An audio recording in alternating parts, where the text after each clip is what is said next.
Private member business की स्थिति क्या हो गई है।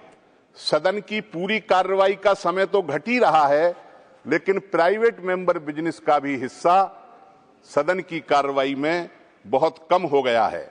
हमारे नोटिस का क्या हश्र होता है, उनका कहां वो जाते हैं, क्यों नहीं स्वीकार होते हैं, लोकतंत्र के अंदर इस पर भी गौर करने की जरूरत है। और एक बहुत बड़ा परेशानी ये हो रही है सर कि पिछले कुछ सत्रों से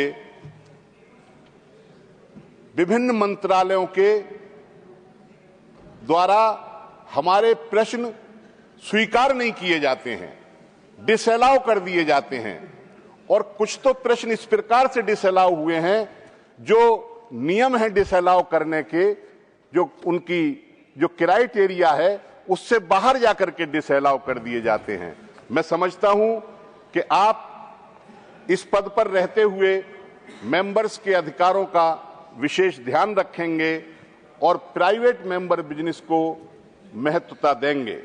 एक बात जो हमारे नेता प्रतिपक्ष ने कही, जिस पर हमारे कुछ साथी उत्तेजित हो गए, सर मैं उसका जिक्र उस तरीके से नहीं करना चाहता, लेकिन ये कसक तो है कि आपके जो पूर्ववर्ती थे उन्हें विदाई देने तक का अधिकार हम लोगों को नहीं मिला। मैं ये चाहता हूं सर कि आप अपने दौरान, अपने कार्यकाल के दौरान कोई मौका ऐसा निकालें कि हम लोग उन्हें भी विदाई दे सकें।